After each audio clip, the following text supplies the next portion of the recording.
Hello, everyone, and thank you for joining our webinar, Rethinking Resilience. I think we can get started. So my name is Iris Zarecki, and I'm a VP Marketing here at Continuity Software. And with me today is Naveen Chhabra, Senior Analyst at Forrester Research. Hi, Naveen. Hi, Iris. Good to have you with us. Thank you.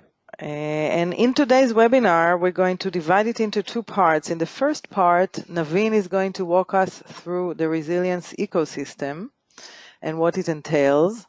He will also talk about the investment in resilience versus the level of confidence that the enterprises actually gain, and give us a couple of practical tips regarding what you can do to actually help improve on your resilience. In the second part, I will share some real-life stories. At Continuity Software, we work with some of the world's biggest organizations, biggest enterprises, including 6 of the top US banks. And I will discuss some of the challenges they face today working to become a resilient organization. I will also share a case study from Swisscom, one of our customers. You can download the case study from our website, and I also included it as a handout to this webinar. And I will tell you the story of what they did to become more resilient in spite of those same challenges that Naveen and I will describe. And of course, we'll finish with a Q&A session, so get your questions ready, and we will address all of your questions or most of your questions towards the end of the webinar. So with that, I'll hand it over to Naveen. Please go ahead, Naveen. Thank you, Iris. Thank you for having me on. And good morning, good afternoon, good evening, everyone, depending on where you're joining from. Thanks for joining this webinar. I'm Naveen Chhabra, part of Forrester Infrastructure and Operations Research Group, and I lead Forrester research on this topic of resilience. I also lead research on the storage infrastructure. So as Iris just said, we would love for you to ask your questions as we take you through some of the industry findings, and we would love to answer your questions if you have any during the through the webinar. So with that, let me start off, a 30,000 feet view as to, why resilience is required. And as I see through, there are, 4 important ecosystem constituents that I believe are forcing organizations to improve their resilience levels. Now, the first and foremost are the customers. We know that any organization, the sole purpose of existence of an organization is to serve customers. And in today's hyper competitive environment, customers also exhibit hyper behaviors. Now what that means is that the customers are willing to move over to alternate service providers or product providers in case any given vendor, any given supplier is not able to serve the customer requirements in the moment of their need. Now, with the growth in technology today, customers do expect that the organizations, the firms will take the benefit of the latest technologies and be able to serve the customers in the moment and the time of their need. Now, if organizations do not have the capability to serve the customers, the organizations are basically undermining the trust that the customers have in their brand. And, there is a very likelihood that the customers may move over to alternate other providers because there are a number of options and choices available today. The second important constituent, I believe, are the partners. So if you look at any organization, you are either a partner to another organization by taking their goods and services to the market, or if you are a company who has partners to extend your the market reach for your company, right? Now, in the recent past, there have been a number of instances where the organizations are making are doing due diligence in terms of ensuring that their partners have the required resilience in their IT ecosystem, so that their systems can support the given organizations in taking their products and solutions and services to the market. I will also share with you in the upcoming slide, I will also share with you one of the examples that highlights the importance of doing this due diligence on the partners to ensure that the services are available as and when required. Now, the third important constituent, I believe, are the regulators and the regulatory authorities. So if you look at regulators, they have been there all the time. They have been demanding organizations to make their services available, and more so in the recent past, there have been changes in the regulations globally that mandate organizations to be able to deliver their services 24/7. Now, think of the situation where firms, organizations get impacted by, let's say, ransomware. Now, the regulators demand that if ransomware causes an outage, or if ransomware causes data loss, organizations must be reporting that incident back to the public as well as to the regulators within 24 hours. And also think of the impact of regulations like the GDPR, where you need this where organizations are required to deliver are required to address right to forget inquiries and calls or requests in a matter of 30 days. Now, guess what? If you're at the 29th day of a given request and you have a big queue and you have to serve all the customers, what if the systems fail on that 29th or the 30th day? If the services are not rendered, any organization can easily come under scrutiny and be penalized. And we are seeing early examples of that already. The next important constituent are the business peers. Those are the people who take your products and services to the customers, and they are the prime users of the technology infrastructure that you develop for them. Now, they also expect that you would use the latest technologies to be able to serve them in their moment of need.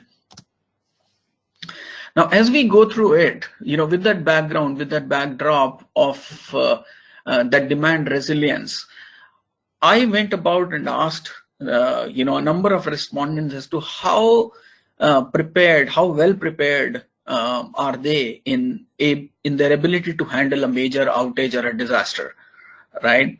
The numbers are underwhelmingly low. Only 18% of the respondents told me that they are very confident, or they're very prepared in their ability to handle any outage. That means they are resilient. Now, this calls for, in my humble opinion, this is a very low number, and organizations globally must be taking note of this and ensuring that, and trying to find out reasons why they're not as resilient as they should be and as they could be.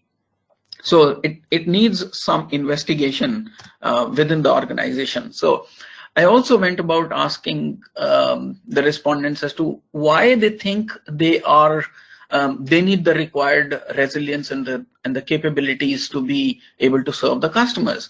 The reasons came out very strong, and these are in line with what I believe the reasons should be. That's starting off with the need to stay competitive and be online, be able to serve the clients. Also, regulatory or the legal drivers. The other element that is surprising to me was the cost of downtime, and I will speak to it in a little bit. But organizations also understand that there is a huge risk that's only increasing from natural or man-made disasters. And we have seen that in the recent past as well, with, be it whatever geography, whatever industry, organizations are subject to increased risk. Now, what are these risks? If we look at the nature of or the leading causes of outages, we have lived in the past where IT failures were the leading cause of outage. That means human error and an operator manual change that was enforced into the system that led to the either an application or a combination of applications to go down. We've also seen power failure as one of the example. Hartfield Airport in Atlanta, that was down for like a couple of days just because they were on a single power supply that was serving the entire airport, right? Flood. We have seen that number of instances where the airports have been down for 5-6 days continuously, meaning no services are delivered to whoever, right? And it impacts not just the physical property, it also impacts the entire supply chain. Few years back, we know Samsung, Seagate, and the other IT infrastructure manufacturing vendors based out of Thailand, they were all down, right? What's increasingly, what we're seeing increasingly is the emergence of cyber attacks as one of the leading causes of outage. Very recently, we saw this company, Norsk, which is one of the leading aluminum manufacturer globally, and they had to revert to manual operations of their entire manufacturing line across multiple locations. And just yesterday, they also announced that because of this ransomware attack and because of the outage, they are unable to declare their quarterly results, and that means the quarterly results are being, the declaration of quarterly results are being pushed out by at least 5 to 6 weeks, and the organization is not sure whether they would be able to still declare it in the next 5 to 6 weeks time. Only time would tell. But look at the impact of outages that are happening because of ransomware. And in another survey that I ran through, I asked the IT leaders as to, have they actually lost data and have they lost the systems? Have they faced an outage because of a cyber attack?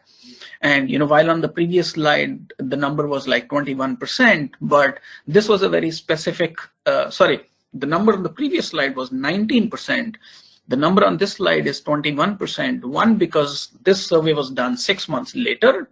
Number two, this survey question was specifically targeted to ask if there was any major outage, as well as if there was any data loss that happened because of cyber attack, right? And just in a matter of 6 months, we saw that the number grew, right? 19 to 21%. It might not be a significant increase, but it certainly lays the underlines the importance and underlying the impact of resilience compared to what outages can happen because of cyber attacks. And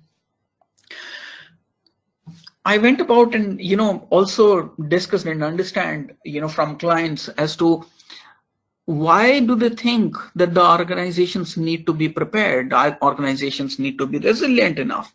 And it turns out that one of the classifications that the organizations do is to identify, okay, which are the applications that are mission critical for me, which applications are business critical for me. That's in an attempt to understand which systems do I need to continue for my business to continue to operate, right? And people use various different terms like mission critical or gold standard of service or what have you, tier 1 service, right? People use different terms, but I also saw that there was, very little, there was no standard way to define what mission critical means and what business critical means. So I thought of kind of sharing and setting an example in front of you, and this is what comes to my mind. Before I jump into the example, I also want you to think about, as you think about your IT services, don't think about what services do you currently have, or what services you had in the past. Much like a driver on a highway, right? We are always focused on what's coming ahead of us, and that's my call here on this slide. Think about what are the new applications and the new services that you're going to roll out, and what would be the impact if your infrastructure, if your services were not resilient enough. Think of now this company called Embark, Frigidaire, and Ryder, as they have automated the entire freight route, which is a 650-mile freight route between Texas and California. They run automated trucks between these two locations, from their manufacturing facility to the, let's say, the dealers in that location, right? As that happens, now think of the impact if any of your IT services was not available. Let's say if it was the supply chain, right? If that supply chain was not working, that means you could have a number of trucks idle at the warehouse or at the manufacturing facility, not able to take the load, right, and move out in time. Now that also means that if the trucks were on the way out at a delivery location, they can't deliver it because of supply chain impact of the supply chain outage. I also want to draw your attention to another aspects here, because of, let's say, if you're a logistics company and if you're trying these automated trucks, or if you're an electric appliance company trying these automated trucks, what this also means is that you are not just dependent on your own IT systems, you are dependent on your partner systems. Let's say in this case, if you depend on the navigation service providers, it may be Google Maps or whatever, right? But think of the situation where if the navigation service provider were to say, oh, guess what? My RTO is 5 minutes for this mission critical application, or my RTO is 2 minutes, and my RPO may be 30 seconds, my RPO may be, an hour. Whatever that situation may be, depending on the application and the nature of application in your environment. Now, in this example, what that means is that the truck may be running, without navigation services, and may become a huge liability if the systems are uncontrolled on board on the truck, right? And that leaves any organization vulnerable to huge liabilities and losses if that were to occur. Now, as I look through this example, I also believe that, if we look into the future, I believe that we would soon be into times where we would not consider RTO and RPO to be the standard matrix for us to define, what are the recoverability aspects that I can support, because businesses would then demand 24/7 availability. And that means the investments in the applications, investment in your infrastructure has to ensure that the entire IT landscape is resilient to whatever nature of outages you may face. Now, we also understand that organizations are leading the charge in terms of adopting new and latest technology to be able to serve them, to serve their mission critical applications. And I think the numbers here explain that organizations are leading, and they kind of classify what technology should support. Let's say here in this case, mission critical applications are being supported the most by synchronous and asynchronous replication. So thereby, the notion of RPO yeah, it's getting closer to zero, right? Whereas on the other hand, it is about non-critical applications and data.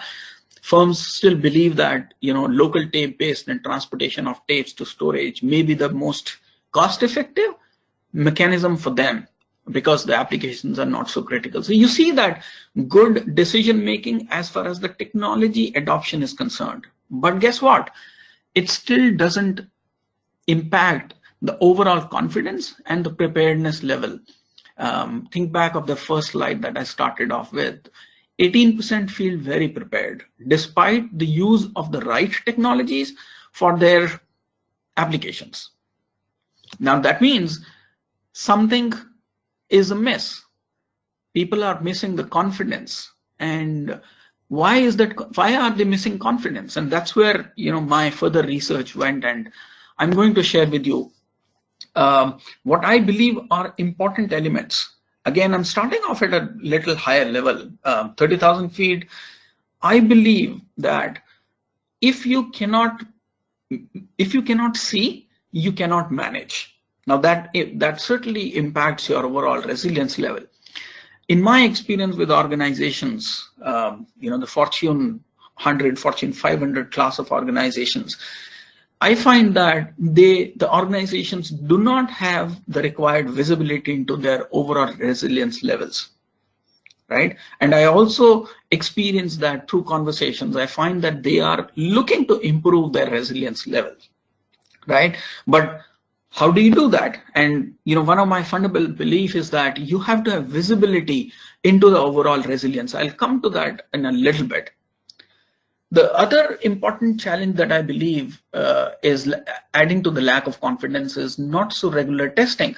In my surveys, in my discussion with clients, I find that only around 15% of the respondents say that they do frequent testing. That means, once in a week, once in a month kind of a testing. And the rest of the respondents tell me that, like 85% of them tell me that either they conduct a test, a recoverability or resilience test, right, in 6 months or more duration, that's 6 months or a year or even more, right?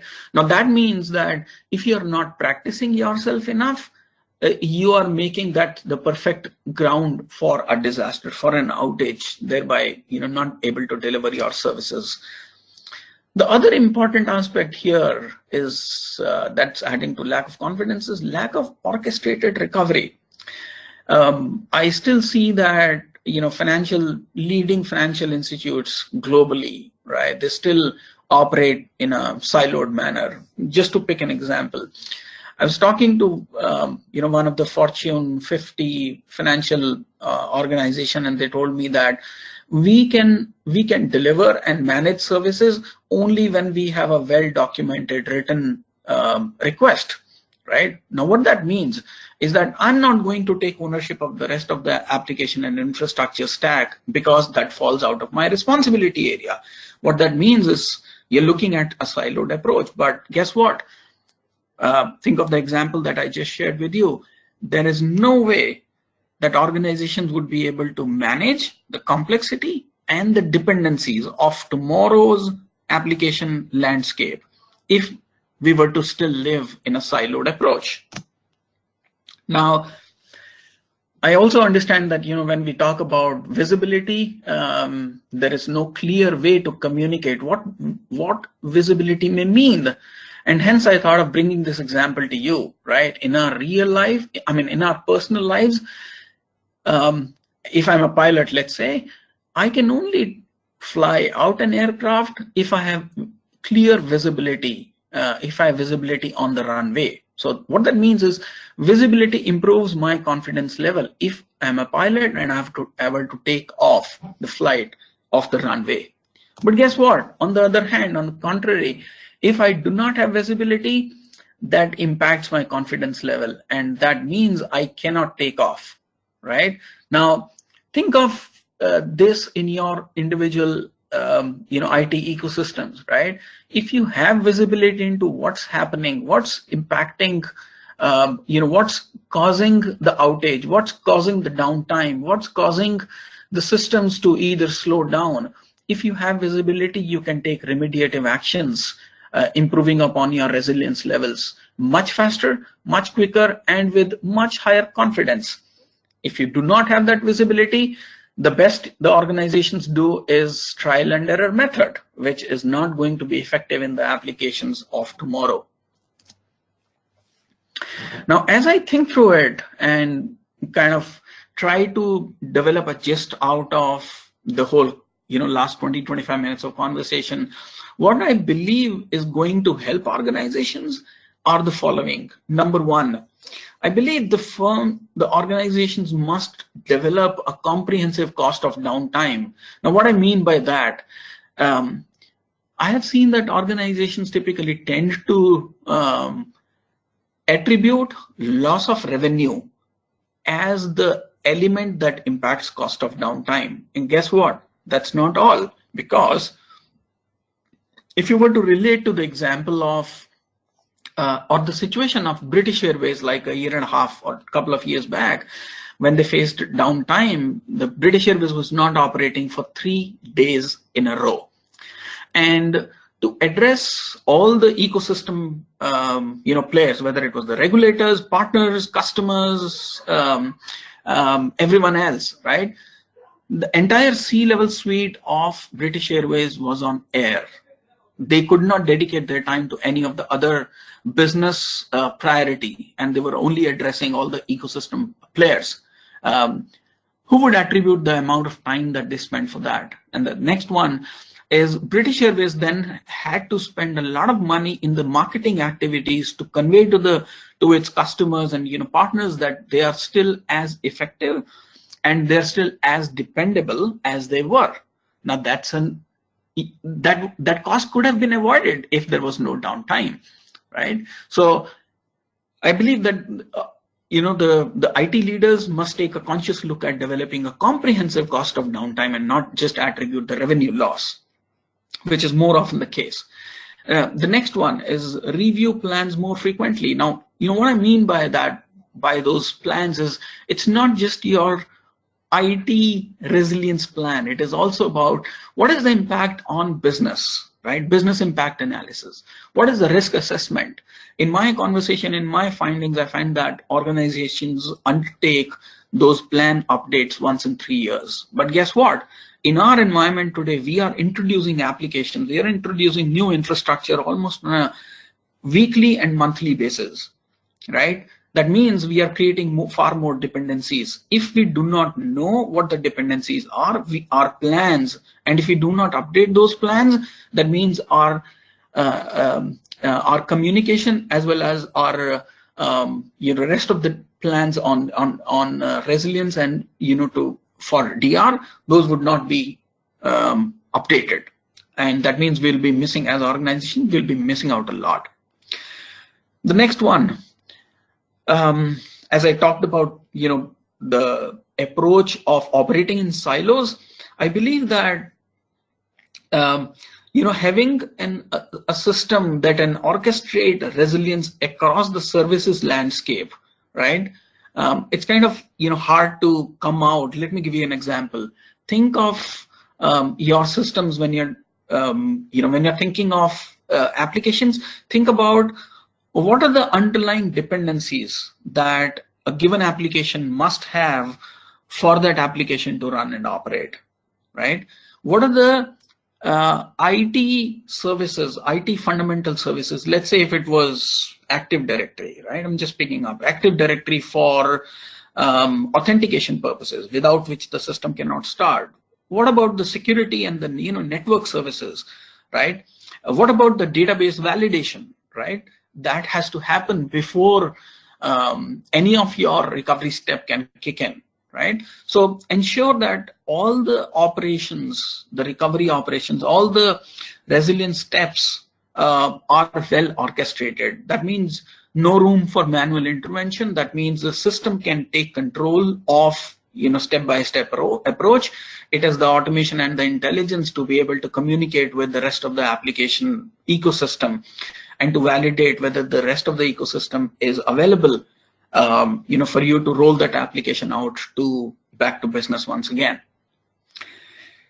Very important. The next one, which is about resilience index.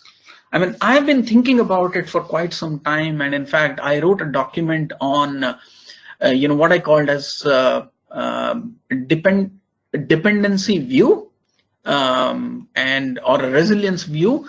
Now, I still have thoughts, but I've not been able to concretize and write a document about it. But let me give you a parallel here, and a parallel of resilience index is, you look at the financial industry, right? The entire financial industry runs on an index, right? That people on the, let's say, the stock indexes use, and they are able to talk about the macro as well as the micro elements, macroeconomic and microeconomic, whether it is from an economy standpoint or from an organizational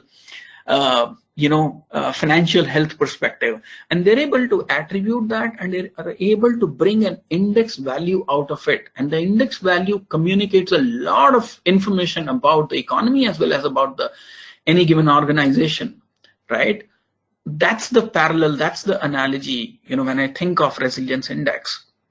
And I believe that as organizations, the IT leaders, you have the right knowledge, information, metric information about the entire IT ecosystem that can help you build and develop your own resilience index, right?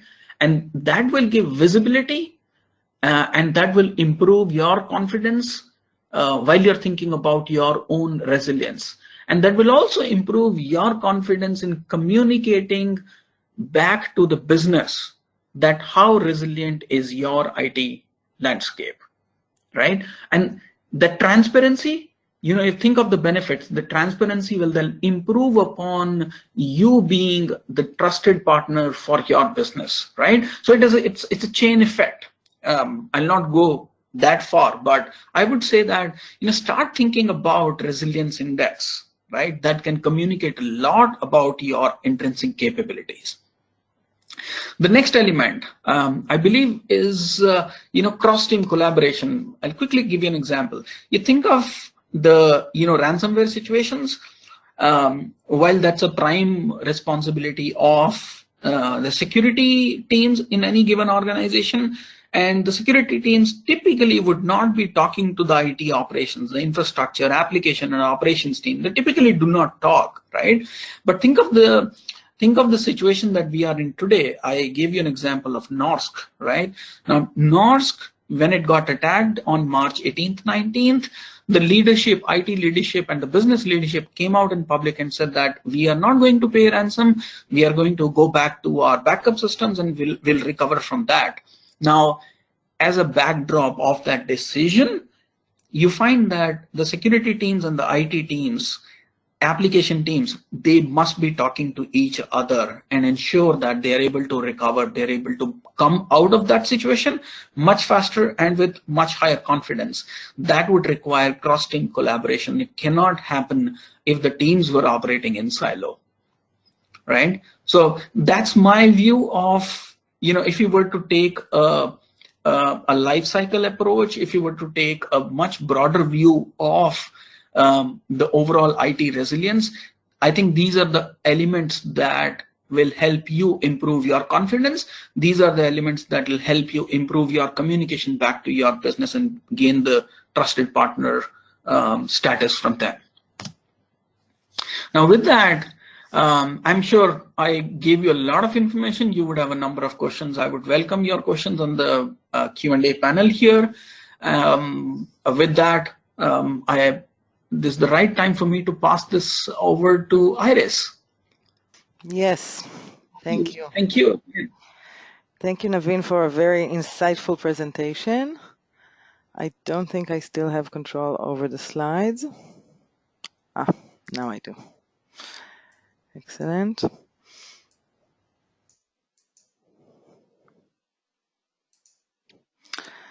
Great. So recapping on what Naveen just shared with us, we at Continuity Software see a very similar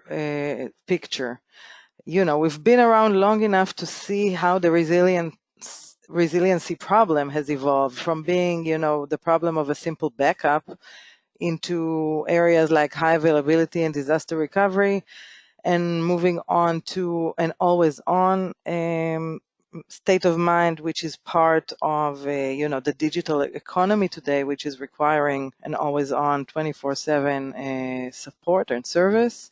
And today adding the cyber resilience layer on top of all the previous layers. And we've also seen the investment in resilience moving up, the investment in technology, the investment in processes and in people. It's all been moving up. But exactly like Naveen said in his slides, we still have outages, and we have outages all the time. And I think what this slide is telling me is that the outages are happening across the board. It's happening to big organizations and small organizations. It happens across industries, in all industries, financials, airlines, telcos, they all have outages. And it's happening regardless of the specific technology that we're using. Some of these people are using the latest and greatest resilience technology, including the cloud, including public cloud, including active, and other technologies, but they still have outages. So the question is, how can that be? How come, despite of this ongoing investment, we still have outages? And like Naveen described before, the level of confidence is still very, very low. So let me try and share with you some of the things we learned from working with our customers regarding what are some of the challenges to resilience and why they're not able to achieve the right level of resilience today. So I think the first big challenge is around complexity. And we see here maybe a typical example of an average enterprise, and it includes always an on-premise data center or more than one. It's still around. It includes some elements on the private cloud and coming up some new elements on the public cloud. So the overall IT infrastructure is becoming much more complicated than what it used to be. And obviously that has a big impact on resilience. Adding to that, we also have ongoing change. So in this new world of public cloud and hybrid environments, change is the new norm. Change is happening all the time and in a pace which is bigger than ever. For example, in reInvent just last year, AWS mentioned that I think it was in 2017, they had 1,400 new launches in that year. That's a pace that we've never seen before. How can anybody keep track of that? How can you ensure in an environment which is so dynamic and changing so fast, how can you ensure resilience in spite of all of these changes? Now we welcome the changes. We want those innovations. We want those new capabilities in the products, but at the same time, somebody needs to be policing them and making sure they're not hurting my resilience. Another challenge that many of our customers have is, again, maybe the human factor, let's call it the human factor, or the knowledge gap. Again, thinking about this dynamic environment, how can anyone keep track of all of these changes? Does anyone read the manual anymore and ensures that when they're configuring these new technologies, be it cloud or containers or Kubernetes or whatever it is, are they making sure to use the latest and greatest best practices to configure it correctly so it is resilience? That's a hard task, and I think in many cases the answer is no. And add to that the fact that we have so many different teams working on this same infrastructure from different angles. It could be internal teams, it could be vendors that are also making some changes to my IT infrastructure, and it could be additional solution providers which are working on small elements of my infrastructure. But again, the overall result, because of this complex environment, and because of the dependencies between the different elements, the outcome could be an outage. And maybe the fourth challenge that I wanted to talk about is insufficient controls. And again, Naveen mentioned it a lot in his part. Without seeing what's going on in your environment, how can you tell if you're resilient or not?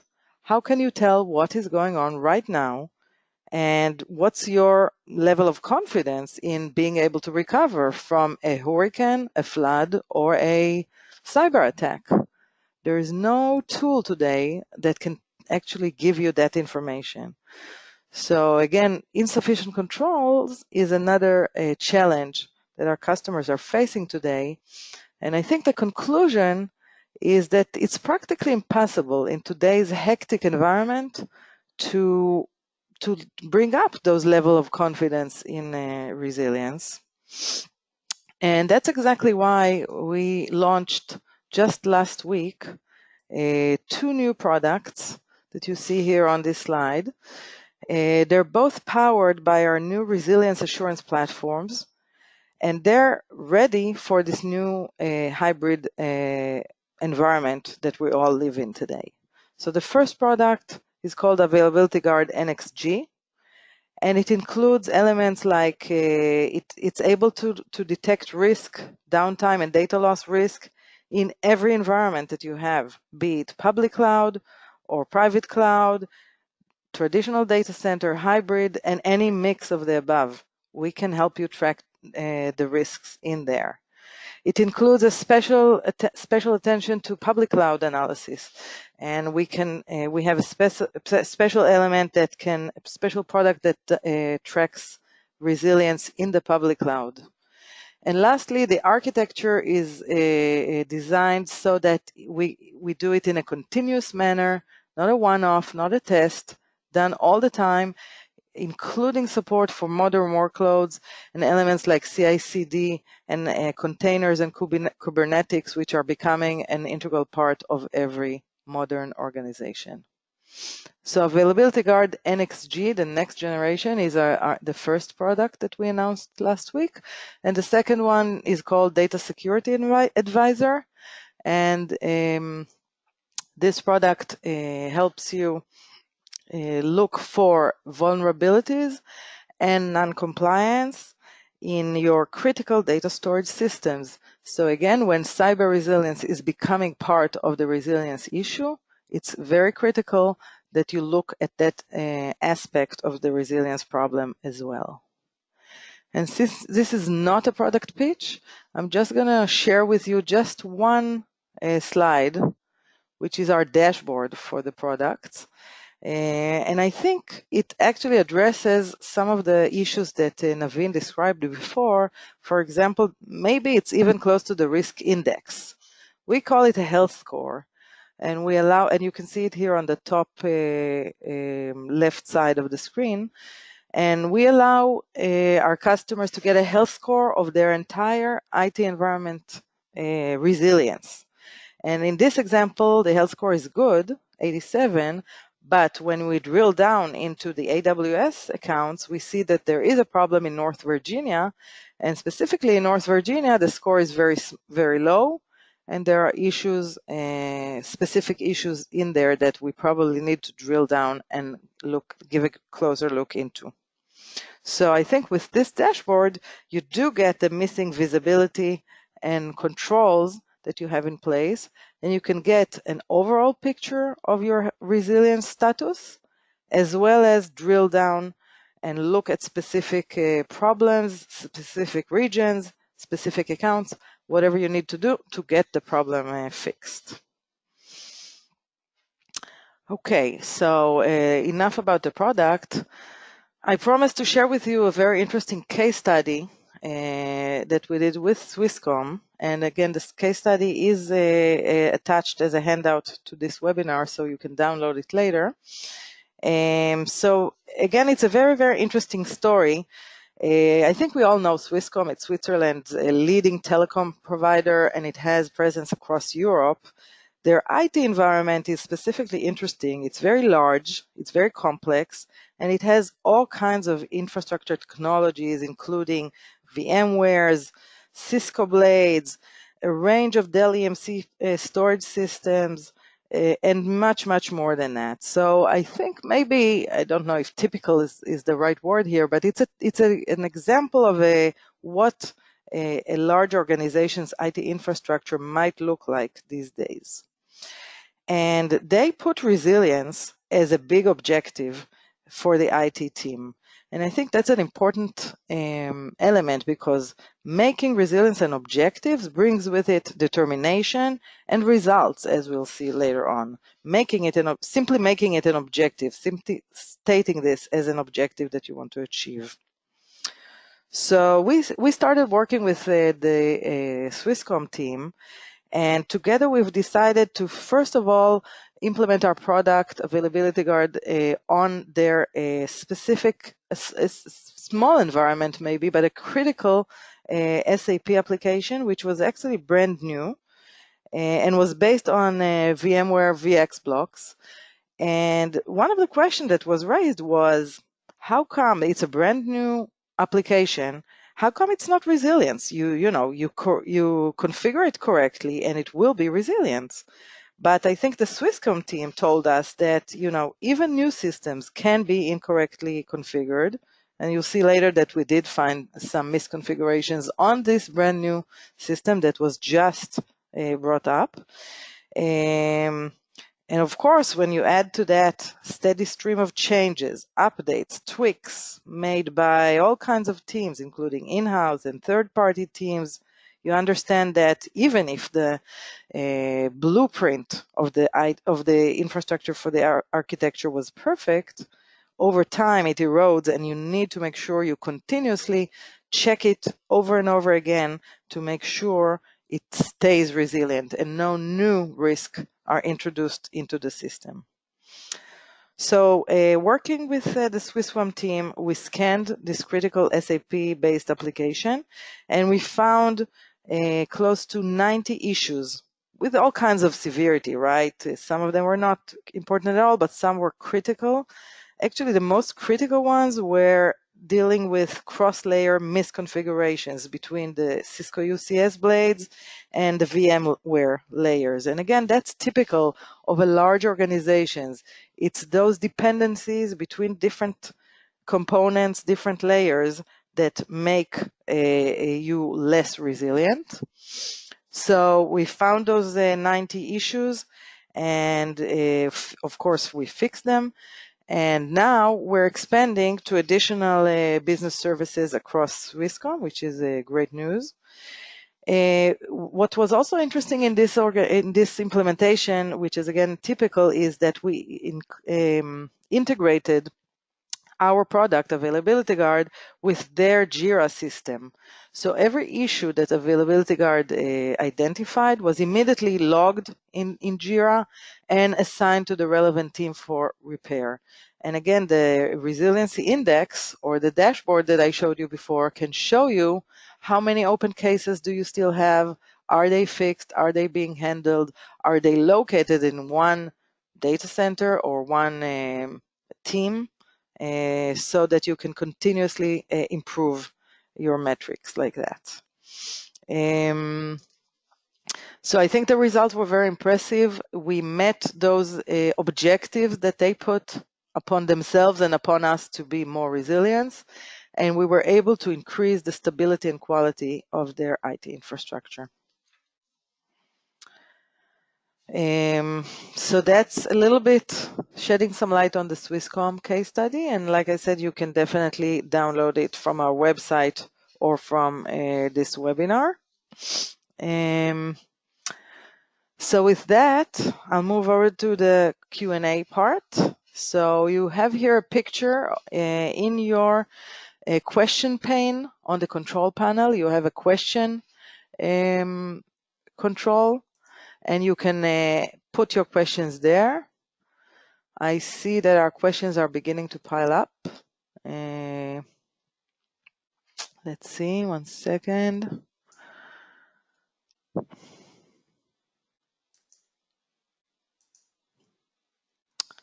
Okay, here are the questions. Great. So for the questions portion, I would like to bring in Naveen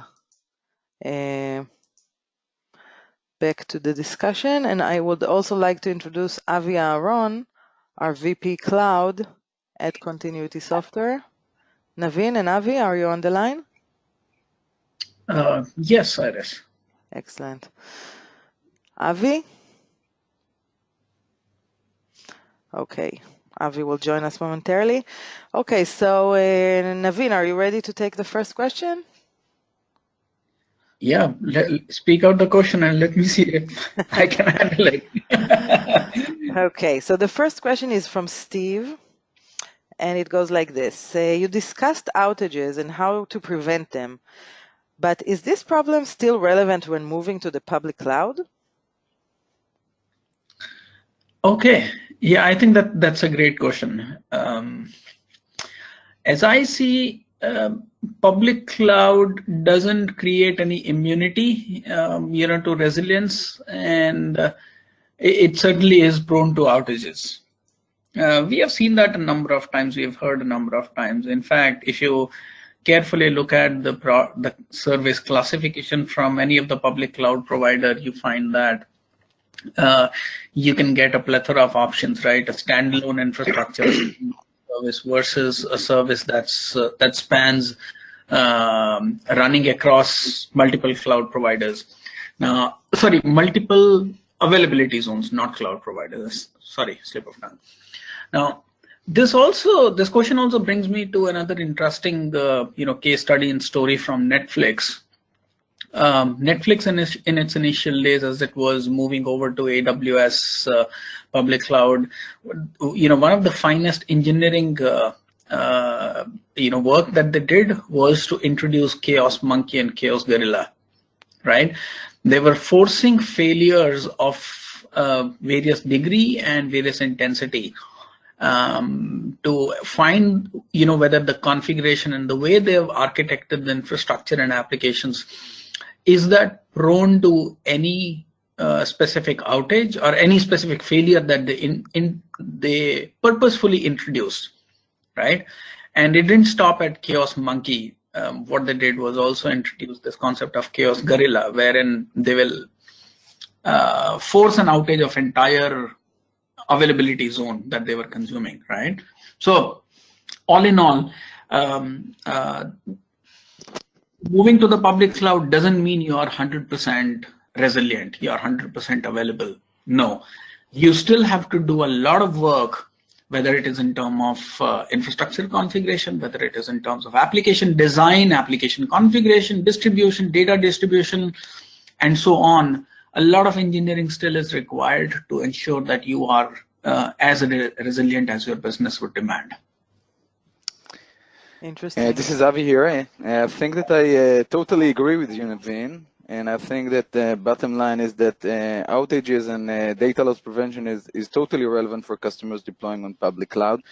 Only yesterday, I think all of us read about WhatsApp and Instagram going down for, I believe, more than 3 hours. You mentioned Netflix, Capital One, Simple Bank, AWS themselves. So I think all of them are facing outage and downtime.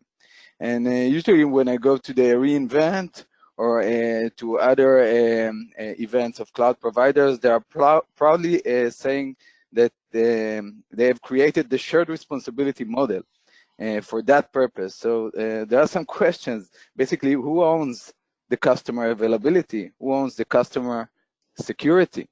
It's a combination. And so it's not in the end of 100% in the end of the customer. So it's definitely spread between the customer and the cloud provider. And basically, the challenges are totally similar to what Iris has mentioned before. It's a combination of complexity, multi-cloud, hybrid, multi-teams, managed, unmanaged services, IaaS, PaaS, very complex. There's always the knowledge gap, which is becoming very challenging. Just imagine that you have people that need to track after 2,000 new main features or services coming out from AWS themselves. Ongoing changes is becoming the new normal, if it's microservices or using infrastructure as a code and CI/CD pipeline and controls as mentioned. So practically impossible with existing toolkit. I mean, you must automate your checks You need to be proactive and continuously assure your resiliency as well on public cloud.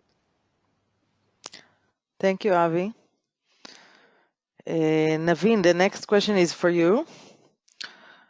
Interesting question from Amanda. We've seen some major outages in 2018 in the UK. Do you see any difference between the US and UK with regard to their level of readiness and awareness to resilience? Or maybe it's the regulation?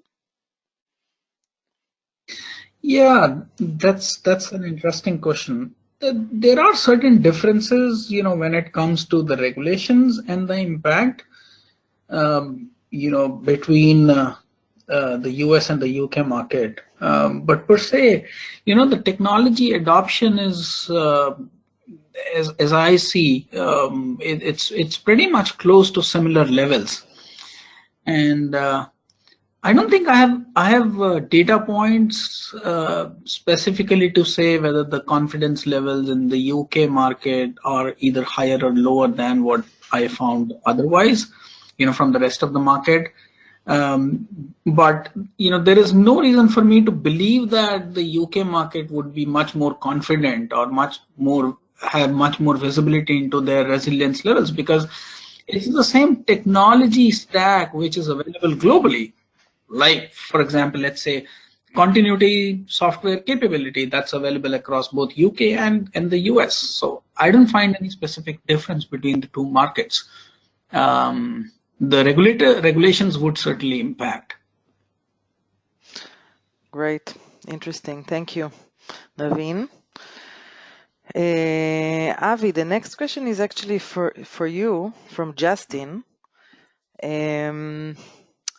And he asked the following: what about infrastructure as a code, for example, CloudFormation or Terraform, and other automation tools? Are they solving the same problem? Not really. In general, I would say that software-defined infrastructure definitely has changed the face of modern IT, and mostly for better, because things are automated and definitely more efficient. But there are some negatives, and bottom lines, as we discussed, outages still happen, and actually much more common than most of us realize. And then the question is why? And I believe we've covered the main topics. It's a complexity and visibility. You need to make sure that you are able to track down all elements that go into making a software-defined infrastructure work properly. Lack of controls and checkpoints. And I think what we see over here with the CI/CD pipeline, you need to make sure that you have the right checkpoints before you go to production to make sure that you won't face outages and downtime. And using microservices and ongoing changes makes it more challenging.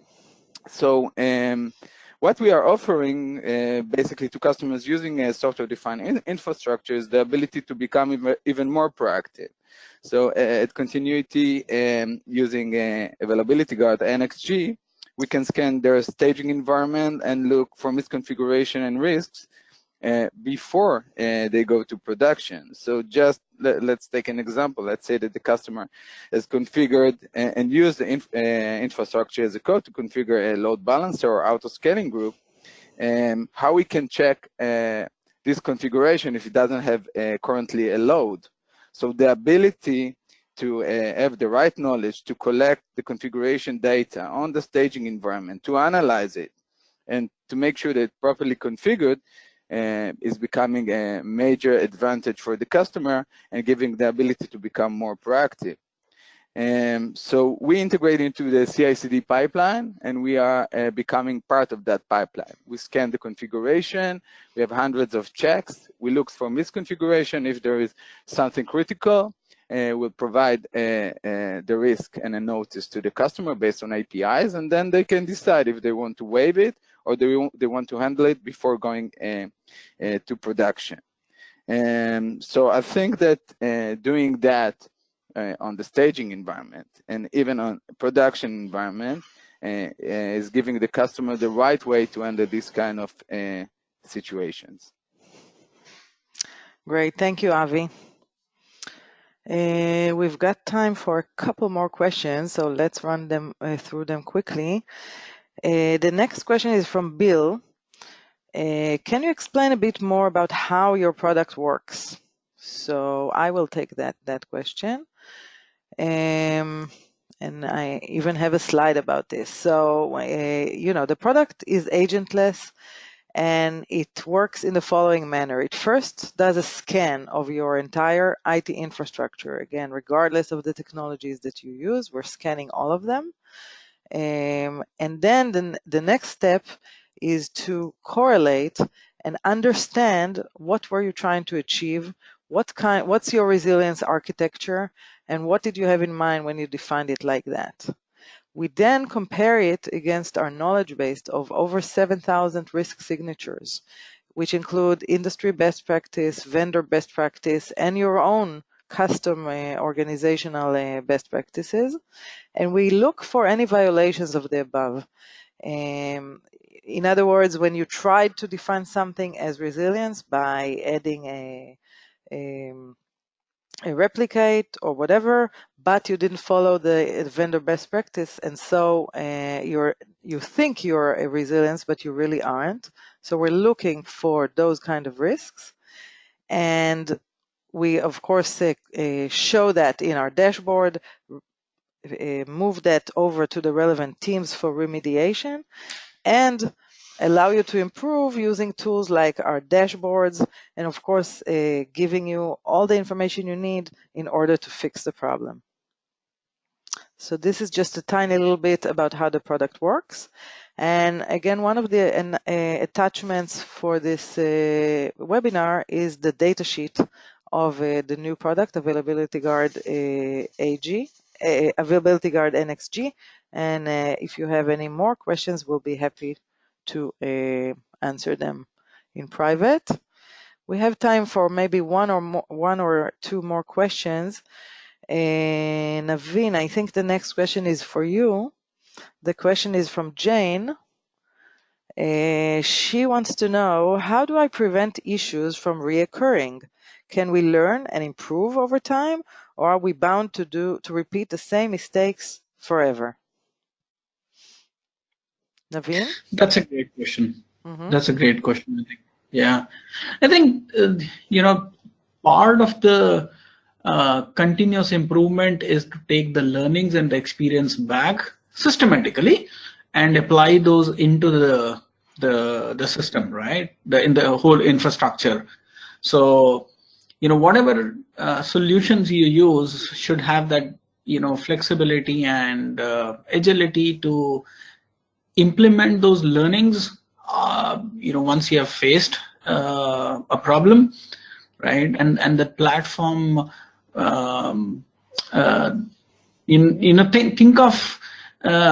think of a continuous cycle, right? Of putting back those learning into the system so that you don't end up facing the same problem again, right? Is what I would say at this moment. Yeah, very good point. And maybe I can add to that. We talked a lot about visibility and control, and when you see what problems are active, how quickly are they getting fixed? Where are they? Are they in with regard to specific technologies, with regard to specific geographic locations or teams? This whole framework that includes, the tools, but also the processes around them, allows you to be more proactive around your resilience, allow you to understand where you are all the time, but continuously check for new risks and also improve over time and make sure that the same mistake does not happen again and again. Okay, great. I think, unfortunately, we're running out of time, so we'll have to stop here. Thank you very much, Naveen, for the great insights that you shared with us today. Thank you, Avi, for helping me with the Q&A here. And thank you, everybody, for joining us today. I hope to see you in our next webinar. Thank you, everyone. Thank you. Bye-bye. Bye-bye.